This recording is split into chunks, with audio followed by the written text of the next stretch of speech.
minutes. Yeah.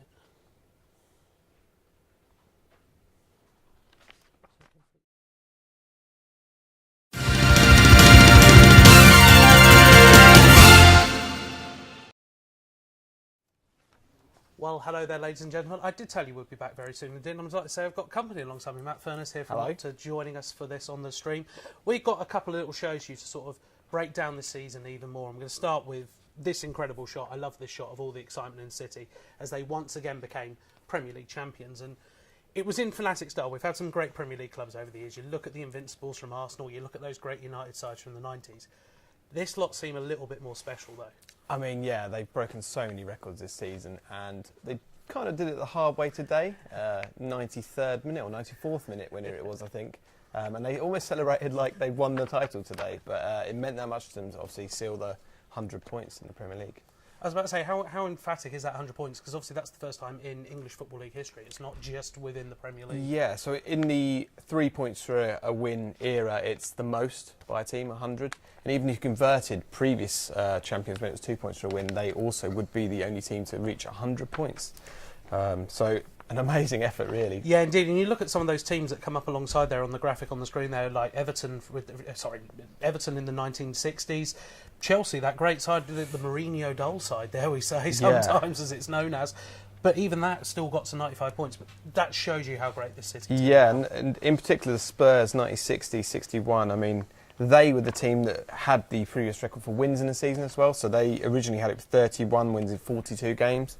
With that win today, it's now 32 wins for Man City this season. So that also breaks a top-flight English League record.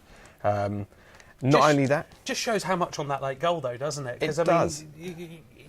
For a lot of the time, there was a lot of staring at going, it's not going to happen. It's not yeah. We were having to desperately think about rewriting this whole show because of what the stats were, but all of a sudden they came through with it, and that's been the story of their season. Yeah, and I was sat next to a City fan during that game, and he was quite annoyed that they weren't really going for it. But in the end, it doesn't matter how you win it, they won.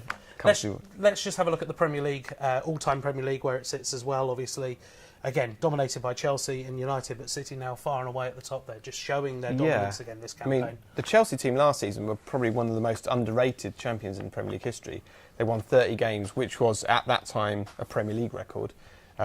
So I didn't think that a team might surpass that so quickly, but to do it this season with 2 more wins than that Chelsea team, yeah, it's pretty impressive. What else have you got for us? What else can you dig out from the cavalcade of your war chest of stats for us? Well, so Jesus' goal was the 106th scored by Manchester City this season in the Premier League. That is the most by a Premier League team ever. It was already the most, but the previous highest was 103 by Chelsea in 2009-10. So 3 more, so comfortable cushion there. So another nice record for them to hold. 19 points between them and Manchester United in second, which is a Premier League record in terms of winning the title by the most points. So mind the gap there, United, and noisy neighbours here. It's crazy as well when you think back to last season with City and obviously Guardiola getting used to the Premier League, obviously coming in. It was 78 points, I believe, last season. That was his City. lowest points tally in a season as well, league season as a manager. So he's kind of proved to everyone that he can do it in England. And there were some doubters on the Fraudiola sort of tagline that came was he's definitely proved those doubters wrong. Are they going to be able to do it next season? Is there any trends that we can look at? Well, yeah. If you look at his third season, sorry, I've got the sheet here. Yeah, if you look at the third season at Barcelona, I mean, 91 points there again, pretty comfortable. Bayern Munich third season, 88 points. So I mean, yeah, in a 34 game season, 88 points isn't dodgy. In fact, so this season was his first time he got 100 points as a manager in a league season, surpassing 99 by Barcelona in 2009-10.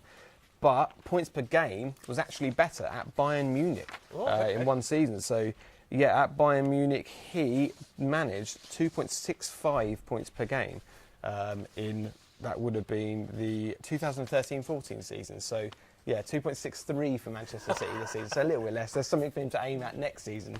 Win another game and he should be able to do it. It'll just kick all those believers who say that it should just be an 18-team Premier League now, because you dread to think what it would have been on a point. And then probably the 100 points would have been an even tougher challenge for them. So indeed. So another impressive stat for Man City this season, they beat every team they played. So 19 teams beaten. But Manchester United also did that by beating Man City at the Etihad. So, yeah, 2 teams did it this season. That's the first time it's happened in the Premier League era. So. Which it makes it even more surprising there is such a big gulf of those 19 points between the two sides. Yeah, it's just like United drew too many games maybe, and obviously they lost a lot more, but it's that in the big games, I think Manchester City won 24 points in games against Big Six sides this season, which was more than any other team. So when it comes to it, I know they lost that United game, but when it comes to it, they usually, the crunch, they can take it.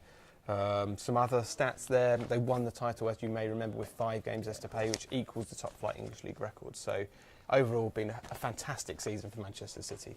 It has indeed been. Thanks, Matt, for joining us. Guys at home, if you've got any questions for Matt, Matt is with us for the next couple of hours. We'll be back on in half an hour. Matt's currently trawling his way through to find some of those quirky facts from the season, which I can't wait. I'm always fascinated when you get these documents come through. But Matt's about, so you can drop us in some questions at Omnisport News, obviously, for that. We're using the hashtag Sunday Social as well. Matt, appreciate your time for now. No worries. And we'll see you all very soon indeed. Take care. Bye-bye.